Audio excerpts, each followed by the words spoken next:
तो सबसे पहले सभी को नमस्ते, सभी को राम राम। उम्मीद है सभी स्वस्थ और बेहतर होंगे। आज हमारा तीसरा सेशन यहाँ पे स्टार्ट हो रहा है और आप सभी को पता है ड्राइविंग एग्जाम से रिलेटेड जो बेस्ट 1000 क्वेश्चंस है उनका हमारा जो सीरीज चल रही है इसके ऊपर आज हम चर्चा करेंगे।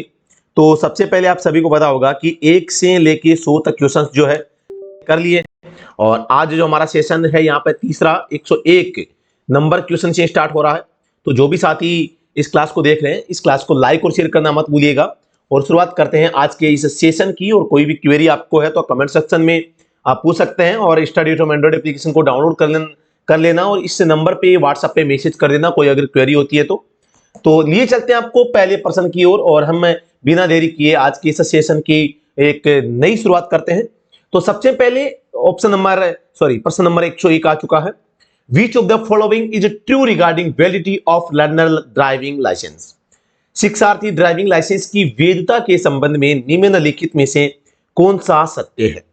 Valid for 30 days, valid for 6 months, valid till the driving license is obtained, expiring when failing driving test. तो यहां पर आप सभी को पता होगा जो ड्राइविंग लाइसेंस होता है उसके लिए हमें सबसे पहले लर्निंग लाइसेंस बनाना होता है जिसे हम फॉर्म संख्या 2 में अप्लाई करते हैं। फॉर्म 2 में अप्लाई करते हैं, आपको याद रखना है। और इश्यू किया जाता है किस फॉर्म में? फॉर्म संख्या 3 में।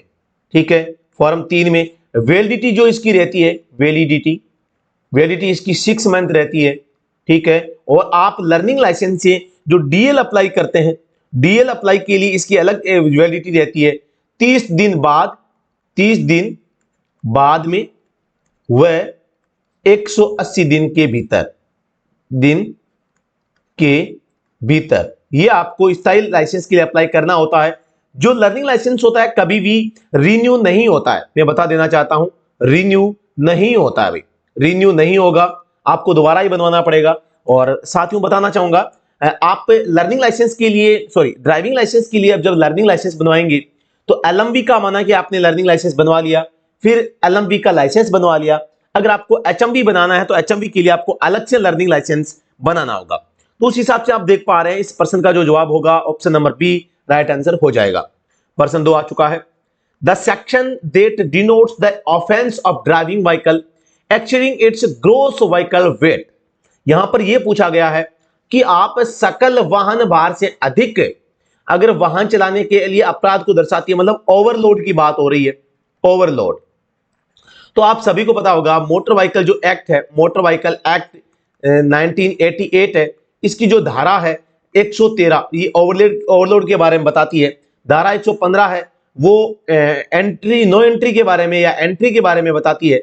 तो यहां पर आपको ध्यान देना है धारा 113 के अकॉर्डिंग यहां पे अगर आप ओवरलोड गाड़ी को करते हैं तो धारा 194 ऑफेंस का उल्लेख करती है जिसके तहत आपको 20,000 का जुर्माना लगता है प्लस 2000 प्रति टन, यानी कि माना कि 5 टन एक्स्ट्रा वजन है तो 20,000 प्लस 5 टन का 10,000 30,000 रुपए टोटल आपका जुर्माना होगा। तो इस हिसाब से इस प्रश्न का जवाब option number D right answer हो जाएगा। कोई भी व्हीकल होता है उसकी जो लोड लिमिट है, लोड लिमिट इसका जो उल्लेख होता है लोड लिमिट का वो आरसी में होता है, आप इसमें देख सकते हैं। तो ये बातें भी आपको ध्यान में रखनी है। प्रश्न संख्या 103 है।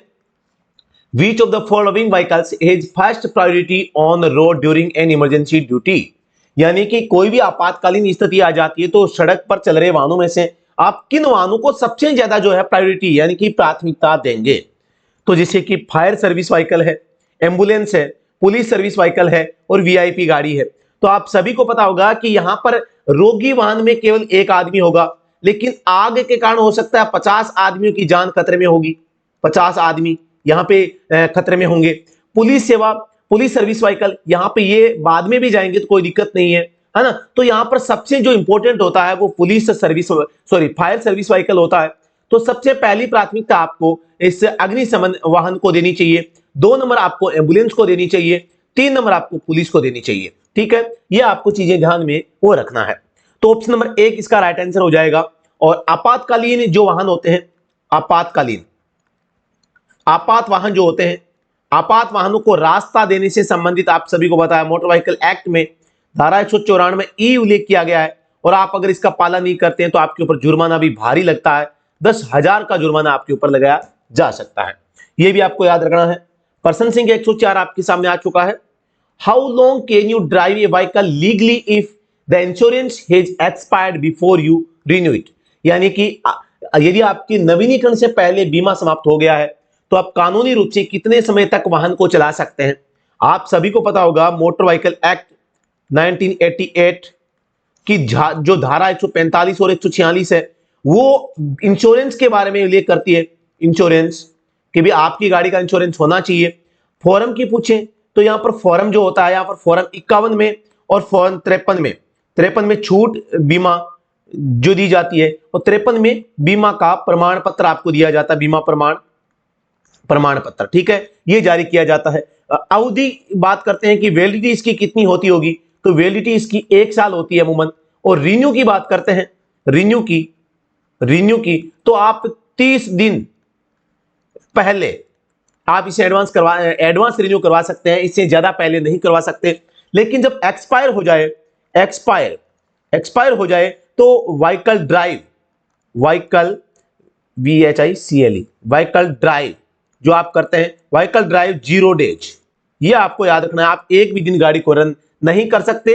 तो option number B right answer यहां पे हो जाएगा। ये सारी चीजें बार बार एग्जाम में पूछी जाती है, इसलिए मैं आपको बता रहा हूं, तो ये चीजें आपको ध्यान में वो रखनी है। कोई सी भी गाड़ी हो, इंश्योरेंस अगर नहीं है तो आप उसका लीगली प्रयोग नहीं कर सकते। अगर आप इनका उल्लंघन करते हैं तो धारा 196 में लगती है, जिसके तहत 2000 रुपए का जुर्माना आपके ऊपर लगाया जा सकता है या 3 माह कैद का भी प्रावधान है, अथवा दोनों भी हो सकते हैं। ये भी आपको याद रखना है, ठीक है। तो ये चीजें मोस्टली जो इंश्योरेंस से संबंधित है। प्रश्न 105, the maximum age of multi axle vehicles shall not exceed खालिस्तान परमिट ऑब्टेनिंग नेशनल परमिट। राष्ट्रीय परमिट प्राप्त करने वाले मल्टी एक्सल वाहनों की अधिकतम आयु से अधिक नहीं होनी चाहिए। आप सभी को पता होगा एक नाम आया है मल्टी एक्सल व्हीकल जो होते हैं, एक नॉर्मल व्हीकल होते हैं। नॉर्मल व्हीकल जिनकी एक्सल जो है यहाँ पे कितनी होगी, 2 एक्सल होंगी, इसमें 2 प्लस एक्सल होंगी, ठीक है। तो मल्टी एक्सल वाहनों को यहाँ पे नेशनल परमिट देंगे तो यहाँ पर 15 इयर्स इनकी एज हो सकती है। लेकिन जो ये है, इनको नेशनल परमिट देने के लिए यहाँ पे आपकी व्हीकल की जो वो उम्र है वो यहाँ पे 12 साल से ज्यादा नहीं हो सकती। वैसे ही एक बात आती है पर्यटक परमिट के बारे में। पर्यटक परमिट यहां पर बात आती है एक मैक्सी कैब जो होती है, मैक्सी या मोटर कैब, ये जो व्हीकल होते हैं ये 9 साल पुराने होंगे, तब तक इनको यहाँ पे जो है पर्यटक परमिट दिया जा सकता है। और अदर जो व्हीकल होंगे, अदर व्हीकल तो इनको 8 साल पुराना होने तक ही ये जो है परमिट आपको दिया जा सकता है। तो यहां पर जो पूछा है राष्ट्रीय परमिट के बारे में, मल्टी एक्सल वाहनों के बारे में, तो इसका जवाब सही हो जाएगा 15 साल, ठीक है, ये आपको याद रखना है। प्रश्न संख्या 106 आपके सामने आ चुका है। The following OSHA chemical labelling correspondence, यानी कि निम्नलिखित OSHA रासायनिक लेबलिंग से मेल खाती है। यानी कि ये जो संकेत है वो किसका है, ये विस्फोटक का, एक्सप्लोसिव, यानी कि ये विस्फोटक, एक प्रकार से विस्फोटक का साइन आपके सामने दिखाया गया है। आप देख पा रहे हैं इसमें जो एक पत्थर सा पड़ा है वो चारों ओर बिखर गया है, जैसा कि चित्र में आप देख पा रहे हैं। तो इसका जवाब ऑप्शन नंबर 1 हो जाएगा। प्रश्न संख्या 107, the number of retro reflective triangle required for 4 wheelers with GVW not exceeding 7.5 tonne. यानी कि ऐसा व्हीकल जिसका जो ग्रॉस व्हीकल वेट होगा 7.5 टन से अधिक नहीं है, तो ऐसे व्हीकल के लिए जो त्रिकोण होते हैं, रेड कलर में त्रिकोण होते हैं, इनकी जो संख्या होनी चाहिए वो कितनी होनी चाहिए, केवल 1 संख्या से आपका काम चल जाएगा। 1 से अधिक रखने की आवश्यकता नहीं है, बाकी आप रख सकते हैं। बड़ी गाड़ियां होती है उनमें 2 या 3 रखने की आवश्यकता होती है, लेकिन जिन व्हीकल का जो वजन है 7.5 टन से कम है तो एक रेट्रो रिफ्लेक्टिव जो त्रिकोण होता है उसे काम चल जाएगा। प्रश्न संख्या 108 है, which of the following road sign indicates maximum gross vehicle weight limit. यहां पर देखो आपको चीज बताना चाहूंगा मैं, ये तो एक्सल का है, ये एक्सल जो एक्सल लोड लिमिट है ना, एक्सल लोड लिमिट है, ये आपका मिनिमम स्पीड का है, आपको पता होगा, और ये आपका मैक्सिमम स्पीड है ना। तो यहां पर ऑप्शन नंबर 3 यानी कि राइट हो जाएगा सी, 5 टन। ये हो जाएगा कि ग्रोस कोई भी व्हीकल है तो सकल वाहन भार उसकी लिमिट कितनी है, ग्रोस व्हीकल वेट लिमिट, तो ये 5 टन इस साइन से बता रहे हैं। तो ये चौथा जो है ये एक्सल लिमिट के बारे में बता रहा है। पर्सन सिंह 109 आ चुका है। वीडियो अगर पसंद आए तो इसको लाइक और शेयर करना मत भूलिएगा, और अच्छा सा कमेंट आप वीडियो के डिस्क्रिप्शन में आप दे सकते हैं और पॉजिटिव फीडबैक आप जरूर दें। The following road sign indicates that, निम्नलिखित सड़क चिन्ह क्या दर्शाता है, गोल आकृति है, एरो आगे जाके राइट में मुड़ रहा है, कि यानी कि आपको क्या करना है, आगे दाईं ओर मुड़ना अनिवार्य, यानी आपको थोड़ा सा आगे जाके राइट में टर्न लेना पड़ेगा। कंपल्सरी टर्न राइट अहेड, यानी सामने जाके आपको राइट में टर्न लेना जरूरी है। ये एक प्रकार का आदेशात्मक संकेत है। आप सभी को विदित होगा कि आदेशात्मक संकेत जो है यहाँ पे रेड और ब्लू 2 प्रकार के होते हैं, तो यहां पर ये चीजें ध्यान में माइंड में रखनी है।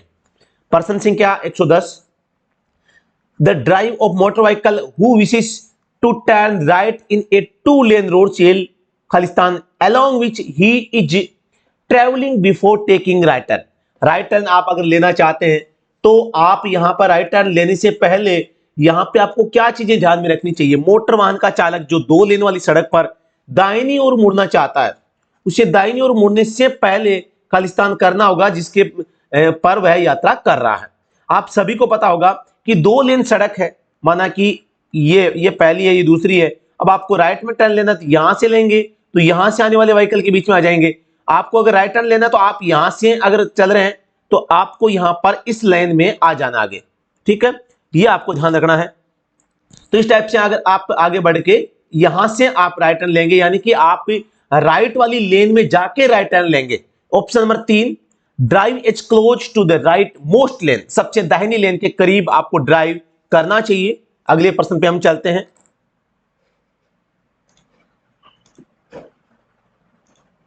प्रश्न संख्या 111 आपके सामने आ चुका है। प्रश्न को पढ़ें और कमेंट सेक्शन में इसका जवाब बताने का प्रयास करें। The drive of the motor vehicle shall not obstruct overtaking when, motor वाहन का चालक ओवरटेक करते समय बाधा नहीं डालेगा, किसको, being overtaken by another vehicle, यानी किसी अन्य वाहन द्वारा ओवरटेक किया जाने पर, यानी कोई दूसरा व्हीकल अगर ओवरटेक कर रहा है हमें तो उसको आप बाधा नहीं पहुंचाएंगे। बात तो सही है। नियर ए बेंड और कॉर्नर, किसी मोड़ या कोने के पास, यानी कि यहां पर आप ओवरटेक नहीं करेंगे।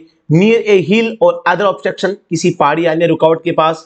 नियर पेडेस्ट्रियन क्रॉसिंग, पैदल यात्री क्रॉसिंग के पास, यानी मोटर वाहन का चालक ओवरटेक करते समय बाधा नहीं डालेगा, किसको, किसी अन्य वाहन द्वारा अगर ओवरटेक किया जा रहा है तो आप उसको बाधा नहीं डालेंगे। ऑप्शन नंबर 1 इसका राइट आंसर हो जाएगा, है ना। स्थान की बात नहीं है, बात है कि आप किसी व्हीकल को आप परेशान नहीं करेंगे, उसको बाधा नहीं पहुंचाएंगे, कहां पर, जब वो व्हीकल किसी दूसरे व्हीकल को ओवरटेक कर रहा है। प्रश्न संख्या 112 है, which section in motor vehicle act refers to punishment and penalties on offenders found guilty of over speeding, motor वाहन अधिनियम की कौन सी धारा तेज गति से गाड़ी चलाने के दोषी पाए जाने वाले अपराधियों पर सजा और जुर्माने का उल्लेख करती है। सबसे पहली बात तो स्पीड लिमिट के बारे में यहां पे उल्लेख किया गया है। स्पीड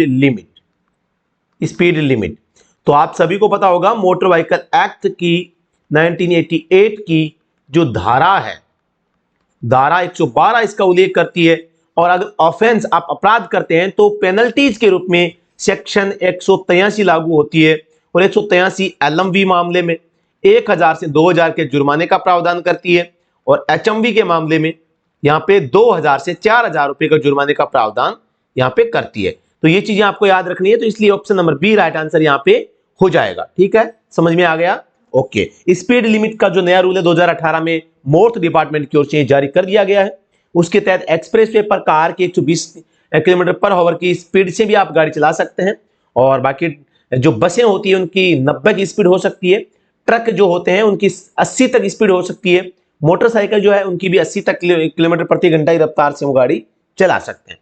तो स्पीड का नया रूल है। कई जगह पर आप देख पा रहे हैं प्रश्न जो क्वेश्चंस पूछे जाते हैं तो वहां पे पुराने वाले प्रश्न पूछे जा रहे हैं, तो आपको थोड़ा सा ध्यान रखना है। तो ऑप्शन नंबर 20 का राइट आंसर हो जाएगा। प्रश्न 113 आपके सामने आ चुका है।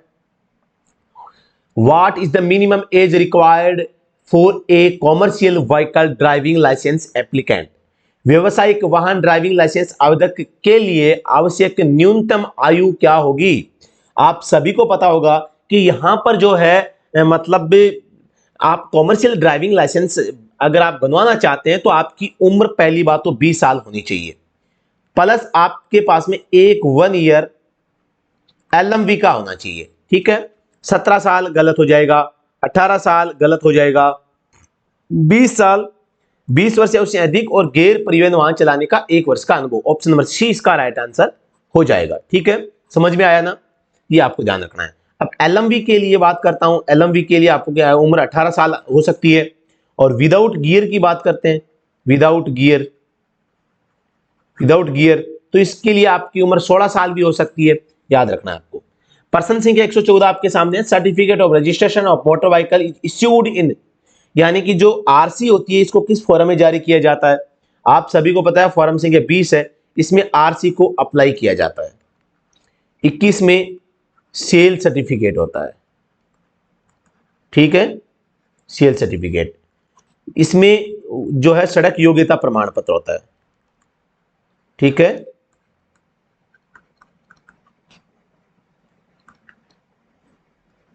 वॉर्थीनेस सर्टिफिकेट, रोड वॉर्थीनेस सर्टिफिकेट। फॉर्म 23 में आरसी इश्यू की जाती है। ठीक है, तो ऑप्शन नंबर यहां पर डी राइट आंसर हो जाएगा। समझ में आ गया ना? पर्सन संख्या 115 आपके सामने आ चुका है। The tourist permit of a motor cab shall be deemed to be invalid when it completes. Motor cab का पर्यटक परमिट पूरा होने पर अमान्य हो जाएगा। अभी मैंने आपको नेशनल परमिट के बारे में और टूरिस्ट परमिट के बारे में आपको बताया था। यहां पर नेशनल परमिट में दो चीजें थी, मल्टी एक्सल वाहन थे तो उनके 15 साल तक उम्र थी, और जनरल व्हीकल थे उनके लिए 12 साल की उम्र यहां पे निर्धारित है। टूरिस्ट परमिट के लिए, मोटर केब के लिए 9 साल है, 9 ईयर, और अदर कोई व्हीकल है अदर तो इनके लिए 8 ईयर का प्रावधान है। तो ये आपको याद रखना है। तो यहां पे मोटर केब है तो मोटर केब के लिए 9 साल तक आपको परमिट दिया जा सकता है, टूरिस्ट परमिट। ठीक है, अगले प्रश्न पे चलते हैं। What does the traffic sign with circular blue sign with red border and 2 red diagonal lines represent? यानी कि यहां पे लाल बॉर्डर, ये हो गया लाल बॉर्डर, ठीक है, और 2 लाल विकर्ण, एक विकर्ण ये रहा, एक विकर्ण ये रहा। ठीक है, रेखाओं वाला गोलाकार नीला चिन्ह, ये ब्लू है भाई, यहां से ये ब्लू है ना, और ये रेड है। लगाता है चिन्ह क्या दर्शाता है? तो ये जो है नो पार्किंग नो स्टैंडिंग का होता है। और अगर दोनों शब्द आ जाए तो यहां पर आपको देखो नो पार्किंग आ गया है, नो स्टॉपिंग आ गया है। देखो एक्चुअली में तो होता है no park and no stand. ठीक है, लेकिन यहां पर आप देखो दोनों आ गए हैं तो यहां पे स्टॉप आया है, स्टैंड की जगह स्टॉप आया ना, तो ये फिर सही हो जाएगा, है ना। तो नो स्टॉपिंग यानी रुकना नहीं है, क्योंकि पार्क में भी तो आप रुकते हैं और स्टैंड में भी खड़े होते हैं, है ना। तो यहां पर ये दोनों को रिकमेंड मतलब कि रिप्रेजेंट कर रहा है। नो स्टॉपिंग इसका राइट आंसर हो जाएगा। पर्सन 117, for obtaining national permit the maximum age of vehicle other than multi axle vehicle shall not exceed. अभी मैंने आपको बताया था नेशनल परमिट आपको अगर लेना है तो इसके लिए 2 कंडीशंस है। मल्टी एक्सल व्हीकल है उनके लिए 15 साल और अन्य के लिए 12 साल हो जाएगा। तो यहां पर ऑप्शन नंबर बी 12 इयर्स हो जाएगा। पर्सन संख्या 118, hit and run motor vehicle accident case is defined under which section of motor vehicle act 1988?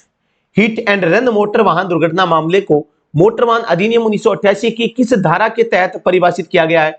यानी कि आपको यह बताना है हिट एंड रन जो दुर्घटना होती है इसका उल्लेख मोटर व्हीकल एक्ट की धारा 161 में किया गया है, यह आपको याद रखना है। और इसके अलावा बताना चाहूंगा हिट एंड रन मोटर दुर्घटना मामले में इसको कैसे परिभाषित किया जाता है। माना कि कोई एक्सीडेंट हो जाता है, उस एक्सीडेंट के हो जाने के बाद में अगर उससे एक्सीडेंट करने वाले व्हीकल का और ड्राइवर का पता नहीं चल पाता है तो उस प्रकरण को हिट एंड रन की दुर्घटना है वो माना जाता है। ठीक है, तो यहां पर option number B right answer यहां पे हो जाएगा। पर्सन संख्या 119, the only road sign in octagon shape indicates. अष्टकोणीय आकार में एकमात्र सड़क चिन्ह इंगित करता है। अष्टकोणीय आकार में आपको पता है स्टॉप का संकेत होता है। किसका होता है? स्टॉप का संकेत होता है। Option number B right answer हो जाएगा। पर्सन 120, section 113 of the motor vehicle act 1988 stipulates the that the driver should not drive a vehicle. Motor वाहन अधिनियम 1988 की धारा 113 में प्रावधान है कि चालक को वाहन नहीं चलाना चाहिए। कौन सी स्थिति में? अभी आपको मैंने आज की इस क्लास में शुरू होने से पहले ही बता दिया था कि धारा 113 का और धारा 194 का आपस में संबंध है और वो है ओवरलोड। ओवरलोड, ठीक है। और मैंने आपको जुर्माना भी बताया था, आपको पता होगा। तो यहां पर ऑप्शन नंबर 3 राइट आंसर हो जाएगा, exceeding the weight permitted to carry. ठीक है, अगले प्रश्न पे ले जाते हैं। आप सभी को पता होगा धारा 194 के तहत जो जुर्माना होता है काफी अच्छा जुर्माना है, 20,000 पहली मुश्त में ही है और अतिरिक्त टन जितने टन वजन होगा उसके हिसाब से प्रति टन 2,000 रुपए अलग से जुर्माना हो जाएगा। तो यहां पर ऑप्शन नंबर 3 इस प्रश्न का राइट आंसर हो जाएगा। प्रश्न 121, अधिकांश घातक दुर्घटनाएं किसके कारण होती है? What causes most fatal accidents. ज्यादातर जो दुर्घटनाएं होती है किसके कारण होती है? ड्राइवर का ध्यान भटकाना, distracting the driver, drinking and driving, driving too fast और not complying with lane driving.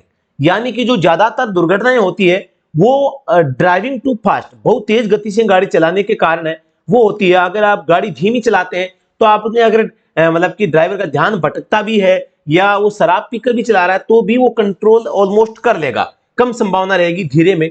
लेकिन अगर आप तेज गाड़ी चला रहे हैं तो फिर आपके एक्सीडेंट की संभावनाएं बढ़ जाती है। तो यहां पे ऑप्शन नंबर 3 राइट आंसर हो जाएगा। प्रश्न 122, समानांतर पार्किंग के लिए क्या दिशा निर्देश है? आप सभी को पता होगा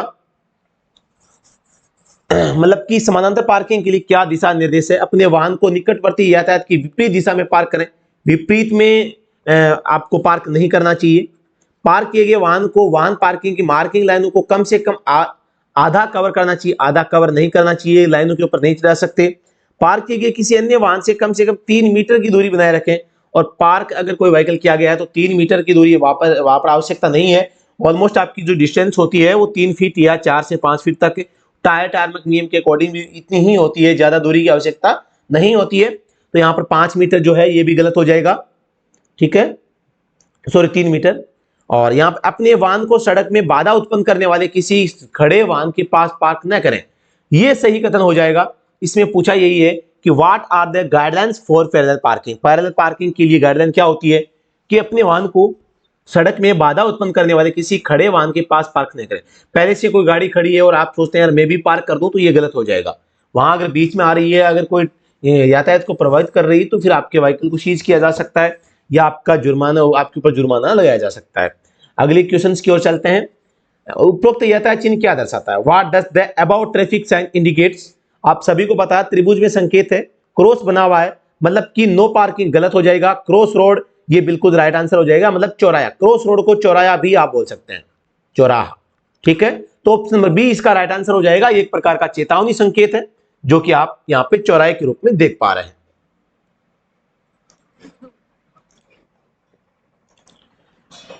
तो अगले प्रश्न पे चलते हैं। प्रश्न संख्या 124 आपके सामने आ चुका है। दुर्घटना स्थल पर जाने वाले प्रथम आगनुम यानी फर्स्ट विजिटर की जिम्मेदारी निम्नलिखित में से क्या होनी चाहिए? Which of the following should be the responsibility of the first visitor to the accident site. यानी कि आप अगर किसी एक्सीडेंट वाले स्थान पे जाते हैं और प्रथम आदमी आप हैं तो आपका क्या दायित्व बनता है? सहायता पहुंचने तक पीड़ित की हर संभव मदद करना। यानी कि कोई अगर फर्स्ट एड है अस्पताल पहुंचने तक या कोई दूसरा ना आए तब तक, क्योंकि आप ही वहां पे हैं तो आपकी जिम्मेदारी है कि आप हर संभव प्रयास करके मदद करेंगे। तो ऑप्शन नंबर 1 भी राइट है, providing all possible help to the victim until help arrives. जब तक दूसरी कोई सहायता न पहुंचे तक तब आपको उसकी सहायता करनी चाहिए। चोट की पहचान करने से बचना, ये बचना तो गलत हो जाएगा। पीड़ित को शीघ्रता से स्वच्छ स्थान पर ले जाना, पीड़ित को ले जाना जरूरी नहीं है जितना कि वो हर संभव हर प्रकार की मदद करनी पड़ेगी आपको। केवल स्वच्छ स्थान पर ले जाने से कुछ नहीं होगा। स्थिति का आकलन करने में समय बर्बाद करने से बचना चाहिए। स्थिति का आकलन समय ऐसा कुछ नहीं है। ऑप्शन नंबर 1 में काफी अच्छा दिया गया है, मतलब कि आपको हर संभव जो हो सकता है, जो उसके लिए अच्छा हो सकता है, उसकी जान को बचा सकता है, वो हर संभव प्रयास हमें करना चाहिए, ठीक है। तो ऑप्शन नंबर 1 इसका राइट आंसर हो जाएगा। प्रश्न संख्या आपके सामने 125 है, इसको पढ़िए और सही जवाब आप देने का जो है प्रयास कीजिए। बिल्कुल। पर्सन है, लेन चयन के लिए गलत दिशा निर्देश की पहचान करें। Identify wrong guidelines for lane selection. Lane बदलने की प्रक्रिया से पहले मुड़ना महत्वपूर्ण है, यानी कि गलत दिशा निर्देश पूछा जा रहा है। लेन बदलने की प्रक्रिया से पहले मुड़ना, अगर आप लेन बदल रहे हैं तो उससे पहले मुड़ना जरूरी है क्या जरूरी? कोई जरूरी नहीं है यार, गलत हो जाएगा। बार बार लेन ना बदले, बिल्कुल ठीक है, ये सही बात बोली है। विलय के लिए मतलब मिलने के लिए किसी दूसरी लेन में उपयुक्त अंतराल के बिना लेन न बदले। उपयुक्त अंतराल के बिना लेन न बदले मतलब उपयुक्त अंतराल मतलब एक डिस्टेंस होनी चाहिए। ये नहीं कि आप पहली लेन में चल रहे हैं अचानक दूसरी में आ गए, ये नहीं है। आप पहली लेन में चलते चलते इशारा कीजिए, धीरे धीरे करके सेकंड लेन में आप एंटर कीजिए। आप अचानक से प्रवेश सेकंड लेन में नहीं कर सकते, ठीक है। तो ऑप्शन नंबर यहां पे सी भी राइट हो जाएगा। अपने वाहन को सदैव बाईं ओर रखें। बिल्कुल, आप किसी भी रोड पे चल रहे हैं तो आपको रोड पे हमेशा जो लेफ्ट साइड में अपने व्हीकल को रखना चाहिए। तो यहां पर ऑप्शन नंबर डी भी राइट आंसर हो जाएगा। तो मतलब गलत कौन सा हुआ, गलत दिशा निर्देश कौन सा है? गलत है ऑप्शन नंबर ए, जो कि यहां पे गलत होगा, तो यही राइट आंसर हो जाएगा क्योंकि बाकी तीनों सही है। प्रश्न 126 है कि which of the following does the above traffic sign indicates. Triangle में एक शेप दिया गया है और ये किसका संकेत है, किसका जो है रोड साइन है, ये आपको बताना है। तो ये गैप इन मीडियन, एकदम सिंपल है, ऑप्शन नंबर एक इसका राइट आंसर हो जाएगा। प्रश्न संख्या 127 आपके सामने आ चुका है। निम्नलिखित में से कौन सा यातायात नियमों के उल्लंघन के कारण एनएच में सबसे बड़ी सड़क दुर्घटनाओं का कारण है? Which of the following causes the largest number of road accidents in NH due to violation of traffic rules? यानी कि एनएच के ऊपर जो है दुर्घटनाओं का मेन कारण जो है गलत दिशा में गाड़ी चलाना। बिल्कुल यार, गलत दिशा में चलाएंगे तो ये तो बिल्कुल कारण है। मोबाइल फोन का उपयोग करना, लाल बत्ती जंप करना, ध्यान से भटकना। यहां पर पूछा है एनएच पर सबसे बड़ी सड़क दुर्घटना का कारण कौन सा है? भी सबसे बड़ा कारण तो यही होगा, गलत दिशा में अगर आप गाड़ी चलाते हैं तो दुर्घटना ज्यादा पॉसिबिलिटी रहेगी। और मोबाइल फोन से आप बचाव कर सकते हैं, लेकिन मोबाइल फोन भी दुर्घटना का कारण बन सकता है। आप सभी को पता होगा मोटर व्हीकल एक्ट की सेक्शन 184 जो है यहाँ पे मोबाइल फोन के बारे में उल्लेख करती है, और इसका अगर उपयोग करते हैं तो 1000 से 5000 के बीच में आपका जुर्माना लगाया जा सकता है, आपका ड्राइविंग लाइसेंस सस्पेंड भी किया जा सकता है। इस प्रश्न का जवाब ऑप्शन नंबर एक राइट हो जाएगा। प्रश्न संख्या 128 है। उपरोक्त हाथ के संकेत की पहचान करें। Identify the hand signals above. आप सभी को पता है अगर ट्रैफिक पुलिस वाला केवल एक हाथ को इधर कर रहा है तो ये पीछे यानी कि रियर आ रहे व्हीकल को रोकेगा। सामने फ्रंट वाला हाथ ऊपर करेगा तो मतलब कि ये फ्रंट वाले व्हीकल को रोकेगा, ठीक है। अब एक हाथ को मतलब कि ऐसे करेगा, ये आदमी है माना कि, ठीक है, माना यही कर रहा है, एक तो कर रहा है ऐसे, एक कर रहा है ऐसे, मतलब दोनों साइड लेफ्ट और राइट है ना, एक लेफ्ट में कर रहा है, एक राइट में कर रहा है। तो इसका मतलब हो जाएगा ऑल व्हीकल, हो जाएगा ऑल व्हीकल, ठीक है ना। ये आपको याद यहां पे रखना है। तो यहां पर पूछा है कि ये संकेत क्या कर रहा है, तो ये केवल पीछे से आ रहे व्हीकल को रोकने का प्रयास कर रहा है, यानी to stop the vehicle coming from behind. Option number D right answer हो जाएगा। उपरोक्त मध्य रेखा सड़क मार्किंग की विशेषता क्या है? What is the features of the above centre line road marking. जो ये रोड मार्किंग लाइन दी गई है तो इसका क्या मतलब है, इससे आप क्या समझते हैं, ये आपको बताना है। ये धीरे चलने और सावधानी से आगे बढ़ने का संकेत, गलत बात है। इन लाइनों को दोनों ओर से ओवरटेक करना, पार करना, यू टर्न सख्त वर्जित है, वर्जित नहीं है भाई, क्योंकि यहाँ पे डॉटेड लाइन है। यदि ओवरटेक करना आवश्यक हो तो इस रेखा को तभी पार किया जा सकता है जब आने वाला मार्ग साफ हो, यानी ओवरटेक करना आवश्यक है और सामने व्हीकल नहीं आ रहा है, मतलब कि रास्ता साफ है, तो आप ओवरटेक करने के लिए इन रेखाओं को पार कर सकते हैं। बिल्कुल ऑप्शन नंबर सी इसका राइट आंसर हो जाएगा। इससे पता चलता है कि पार क्यों रुकना, दोनों ये भी गलत है भाई, ठीक है। तो ऑप्शन नंबर 3 यानी कि सी इसका राइट आंसर हो जाएगा। क्वेश्चन 130, डीजल आधारित वाहनों से निकलने वाला प्रमुख प्रदूषक क्या होता है? What is the main pollutant emitted from diesel based vehicles. आप सभी को पता होगा यहां पर जो है एक तो NO2 निकलता है, CO2 निकलता है, CO निकलता है, एक हाइड्रोकार्बन निकलता है ना। ये सभी के सभी यहां पे जो है यहां पे पॉल्यूशन के रूप में गाड़ियों से मतलब निकलते हैं।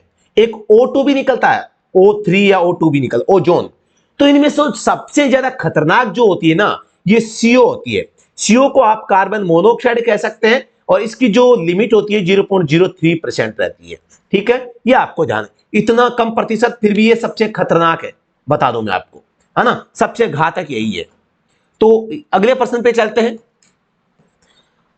प्रश्न संख्या 131, उपरोक्त यातायात चिन्ह निम्नलिखित में से क्या दर्शाता है? Which of the following does the above traffic sign indicates? आप सभी को पता है त्रिभुज में है, आगे से रास्ता चौड़ा है, पीछे से संकड़ा है, यहां पे एक ही आ रहा था, यहां पे करके अब दो साइड में जाने का रास्ता है, मतलब कि यहां से पहले एक था, अब यहां पे दो हो गया है, मतलब कि ड्यूल कैरिज वे स्टार्ट हो रहा है भाई, सीधी बात है। There is a dual carriage way ahead, यानी कि सामने क्या है, दोहरा मार्ग है। ठीक है ना, समझ गए ना? ओके भाई, कोई बात नहीं।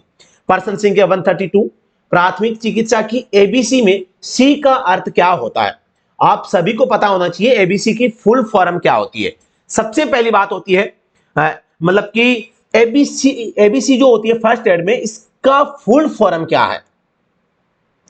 तो एबीसी की जो फुल फॉर्म होती है वो एयरवे ब्रीथिंग सर्कुलेशन, मैं लिख के बता देता हूं, एयरवे ब्रीथिंग एंड सर्कुलेशन।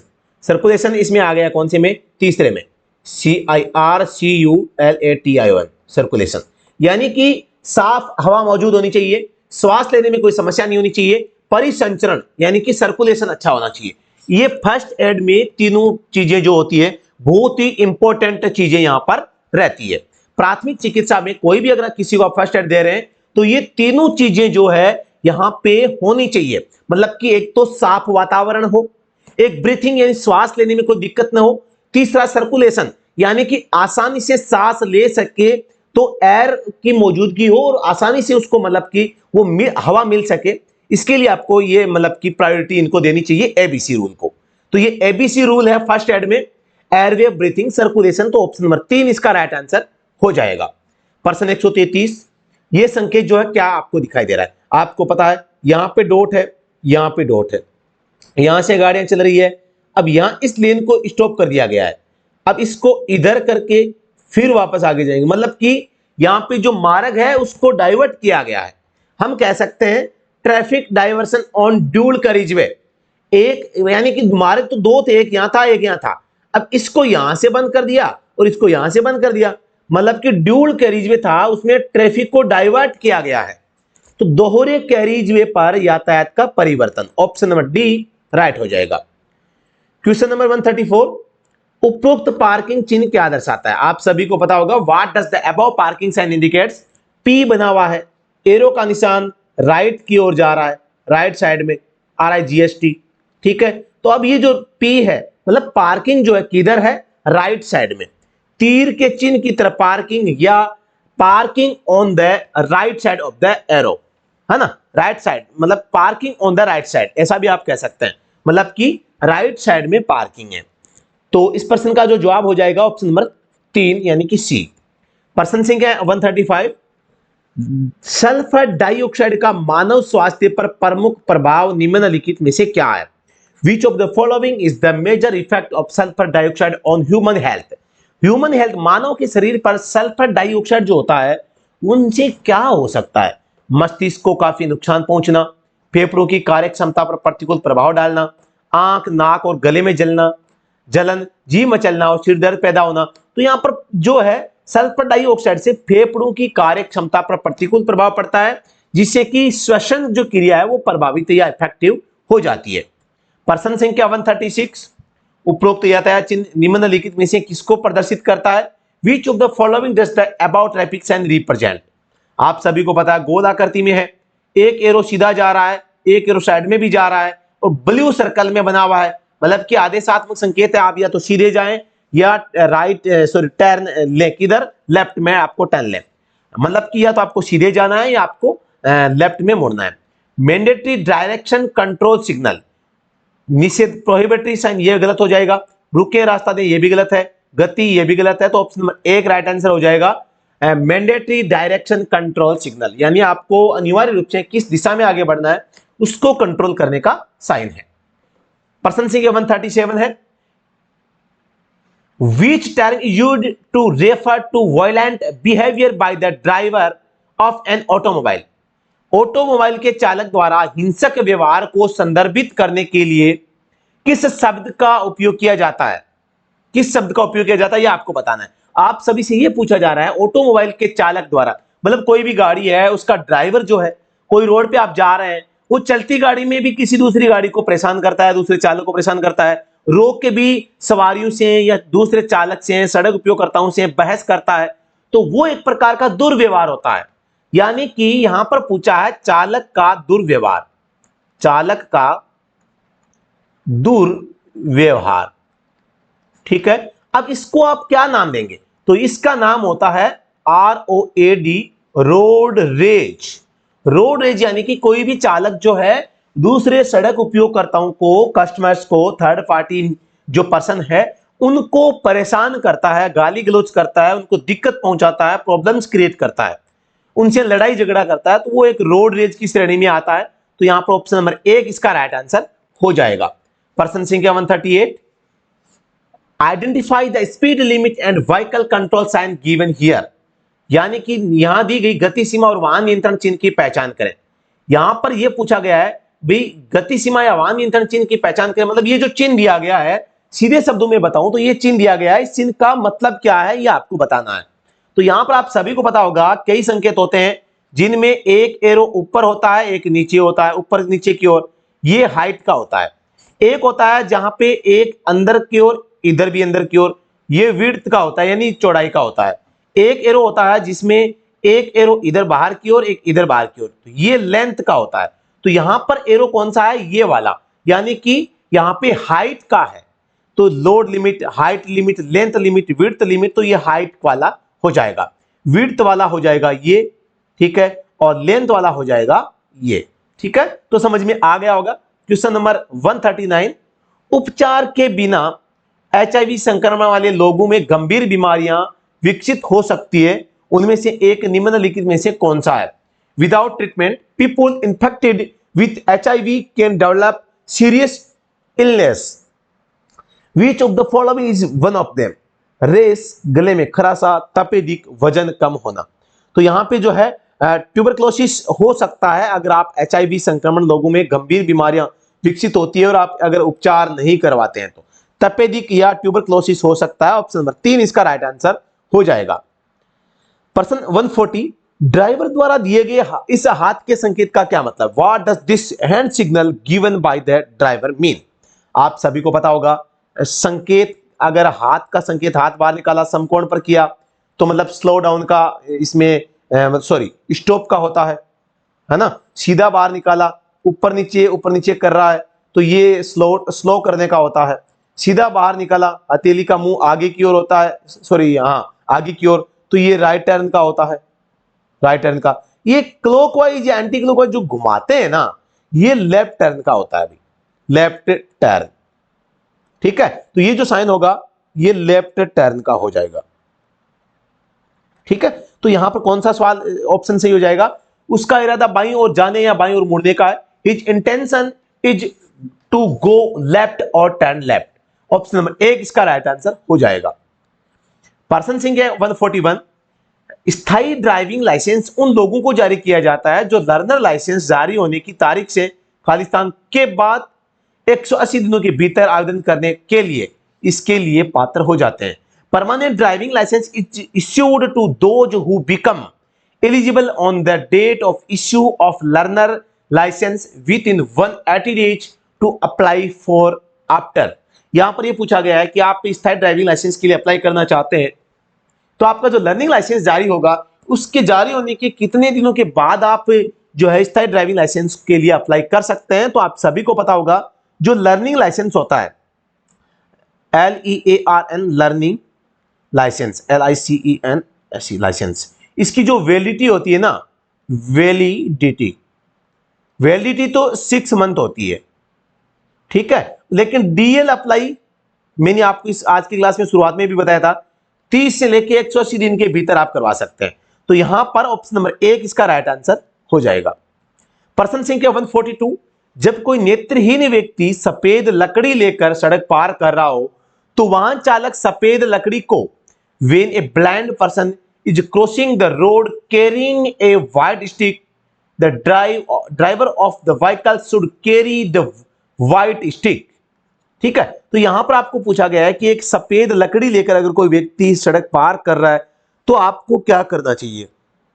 सीधी बात है, कोई बुजुर्ग है रोड क्रॉस कर रहा है तो उसको प्राथमिकता देनी चाहिए, साथ ही उसकी जो लकड़ी है व्हाइट लकड़ी है तो आप उसको क्या है संकेत मानेंगे रोकने का, स्टॉप का संकेत मानते हुए आप आगे बढ़ेंगे, यातायात संकेत माने, ओबे ट्रैफिक साइंस। ऑप्शन नंबर 1 इसका राइट आंसर हो जाएगा।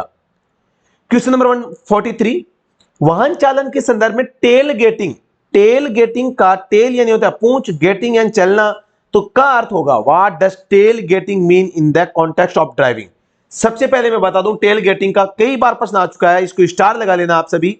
टेल गेटिंग वो होता है जब आप कोई रोड पे गाड़ी चल रही है, आप उस गाड़ी के पीछे गाड़ी चला रहे हैं, ओवर स्पीड में चला रहे हैं, बहुत नजदीक गाड़ी चला रहे हैं और इस प्रकार से चला रहे हैं कि सामने वाले व्हीकल और आपके व्हीकल में एक्सीडेंट होने की 100% संभावना होती है और आप दूसरे व्हीकल को या दूसरे ड्राइवर को यहां पे गंभीर स्थिति में डाल रहे हैं, मतलब कि उसको खतरे में डाल रहे हैं, तो वो टेल गेटिंग कहलाता है। सीधी सी बात है, टेल गेटिंग होता है सड़क पर किसी अन्य वाहन के पीछे काफी कम और असुरक्षित दूरी पर खतरनाक ड्राइविंग करना। Option number D right answer हो जाएगा। सर्विस स्टेशन पर किसी वाहन के दोष या कंप्लेंट्स रिकॉर्ड करने के लिए कौन सा स्टैंडर्ड फॉर्मेट माने हैं, तो आप सभी को पता होगा, एक तो होता है लॉग बुक, एक होता है जॉब कार्ड। तो लॉग बुक जो होती है वो हिस्ट्री होती है, हिस्ट्री किसकी, जो टूर होते हैं आपके, टूर है ना। एक जॉब कार्ड होता है, इसमें गाड़ी का व्हीकल का मेंटेनेंस होता है, मेंटेनेंस। ठीक है, तो यहां पर आप सर्विस स्टेशन पे जाएंगे तो व्हीकल का जो जॉब कार्ड है वो मेंटेनेंस या कंप्लेंट्स या दोष के लिए काम में आता है। तो यहां पर option number C vehicle job card right answer हो जाएगा। प्रश्न संख्या 140 पे चलते हैं। 145, सड़क परिवहन और राजमार्ग मंत्रालय भारत सरकार द्वारा जारी नीचे दिया गया संकेत क्या प्रदर्शित करता है। What does the symbol given below represents issued by the Ministry of Road Transport and Highways, Government of India। यानी कि यहां पे त्रिभुज के अंदर ये साइन दिखाई दे रहा है, ये जाली सी दिखाई दे रही है, तो इस जाली का मतलब है गार्डेड है, GUARD, गार्डेड रेलवे क्रॉसिंग। पहली बात तो इसका मतलब यह हो गया, ये दो लाइनें है ना, इसका मतलब है 100 से 200 मीटर की दूरी पर जो है गार्डेड रेलवे क्रॉसिंग है। तो यहां पर मेन वर्किंग गलत, अनगार्डेड गलत, guarded level crossing option number C right answer हो जाएगा। प्रश्न संख्या 146, पीयूसी प्रदूषण नियंत्रण प्रमाण पत्र की वैधता अवधि होती है इन भारत स्टेज 6। देखो लिखा हुआ है PUC the validity period of pollution control certificate is. आप सभी को पता है कि भारत में एक बीएस स्टेज चल रहा है, क्या चल रहा है, भारत स्टेज चल रहा है, जिसकी शुरुआत 2000 में हुई थी और ये यूरो की तर्ज पर चल रहा है। और जो भारत में बीएस फर्स्ट जो है इसकी शुरुआत 2000 में हुई थी और यहाँ पर BS4 जो है यहाँ पे आया था 2017 में और BS6 जो आया था वो आया था 2020 में। तो 2017 के बाद की जो भी व्हीकल होंगे उनका पीयूसी जो होगा वो 12 मंथ का होगा, 12 मंथ। ठीक है, और जो बाकी के व्हीकल है उनके लिए 6 मंथ का होगा। जैसे कि BS first second and third के व्हीकल है या 2017 से पहले के व्हीकल है तो उनके लिए 6 महीने का, और 2017 के बाद के व्हीकल है तो यहाँ पे 12 महीने का आपका पीयूसी सर्टिफिकेट बनेगा। तो ऑप्शन नंबर कौन सा सही हो जाएगा, ऑप्शन नंबर सी इसका राइट आंसर हो जाएगा। प्रश्न संख्या 147, वाहन चालक द्वारा वाहन के हॉर्न का प्रयोग वर्जित है। Use of vehicle horn by the driver is prohibited. कोई भी जो व्हीकल होता है उसका ड्राइवर है हॉर्न का प्रयोग नहीं करेगा। कहां पर नहीं करना चाहिए, ऐसी जगह जहां पे हॉर्न का प्रयोग करने से दिक्कतें हो, तो ऐसी दिक्कतें होती है एक तो अदालत और एक अस्पताल, तो ऑप्शन नंबर 1 राइट आंसर हो जाएगा। हॉर्न के संबंध में आप सभी को पता होगा 194 सेक्शन F, जुर्माना 1000 है गलत क्षेत्र पे, शांत क्षेत्र पे आप अगर हॉर्न का प्रयोग करते हैं तो आपको समझ में आ रहा है ना भाई। प्रश्न संख्या 148, NHAI क्या है, तो एकदम सिंपल है, बहुत एकदम, मतलब कि हाईवेज अथॉरिटी है। आप सभी को पता होगा NHAI का पूरा नाम national highway authority of India है ना, national highways authority of India इसका पूरा नाम है। यहाँ पे ये एक प्रकार की हाईवे अथॉरिटी है, यानी कि राजमार्ग प्राधिकरण है। तो इसके बारे में भी आपको याद रखना है। ऑप्शन नंबर 1 इसका राइट आंसर हो जाएगा। प्रश्न संख्या 149 है, what is the full form of RTO? RTO का पूरा नाम क्या है? एक तो देखो आरटीए होता है, एक आरटीओ होता है, एक डीटीए होता है, एक डीटीओ होता है। तो इसका रीजनल ट्रांसपोर्ट अथॉरिटी है ना, इसका रीजनल ट्रांसपोर्ट ऑफिसर या ऑफिस, इसका डीटीओ डिस्ट्रिक्ट ट्रांसपोर्ट अथॉरिटी, और डीटीओ का डिस्ट्रिक्ट ट्रांसपोर्ट ऑफिस। तो यहां पे इस प्रश्न का जो जवाब होगा रीजनल ट्रांसपोर्ट ऑफिस, यानी क्षेत्रीय परिवहन कार्यालय हो जाएगा। तो इस प्रकार से यार एक प्रश्न कहां चला गया, एक प्रश्न गायब हो गया यार, है ना। तो चलो भाई आज के इस सेशन में 149 ही क्वेश्चंस करेंगे। दोस्तों बताना चाहूंगा, आप अगर किसी भी एग्जाम की तैयारी कर रहे हैं तो आप जो स्टडी फ्रॉम एंड्रॉइड एप्लीकेशन पे हमारा जो ऑनलाइन कोर्स चल रहा है उसको ज्वाइन कर सकते हैं। अभी हमारे पास में UK triple SC, ISRO driver, ITBP और ऑल ड्राइवर एग्जाम्स के लिए कंबाइंड कॉम्बो पैक चल रहा है, तो आप उसको ले सकते हैं। और ड्राइवर स्पेशल एक हमारा 1000 प्लस पीवाईक्यूज है, वेरी मोस्ट इंपॉर्टेंट क्वेश्चंस जो कलेक्शन हमने किया है वो भी आप ले सकते हैं, जो कि सभी वैकेंसीज के लिए आपके लिए काम का रहेगा। तो आप उसे भी प्राप्त कर सकते हैं। इस क्लास की पीडीएफ आप हमारे व्हाट्सएप ग्रुप पे भेज दूंगा, वहां से ले सकते हैं। व्हाट्सएप ग्रुप का लिंक वीडियो की डिस्क्रिप्शन में मिल जाएगा। और दोस्तों अधिक जानकारी के लिए आप ऑफिशियल जो चैनल है इसको लाइक, शेयर और comment, study from Android application, WhatsApp channel और टेलीग्राम को फॉलो करना मत भूलिएगा। और इस वीडियो के डिस्क्रिप्शन में आपको वेरी मोस्ट कंटेंट जो फ्री का कंटेंट है उसकी पीडीएफ का लिंक आपको यहाँ पे मैं अटैच कर रहा हूं, तो आप उसको भी ले सकते हैं। तो वीडियो के डिस्क्रिप्शन को जरूर आप एक बार चेक करिएगा। तो अभी के लिए इतना ही, और वीडियो अगर पसंद आया तो इसको लाइक और शेयर करना मत भूलिएगा। पॉजिटिव फीडबैक, एक छोटा सा अच्छा सा कमेंट आप वीडियो के डिस्क्रिप्शन में दे सकते हैं। तो धन्यवाद, thank you so much, Vande Mataram.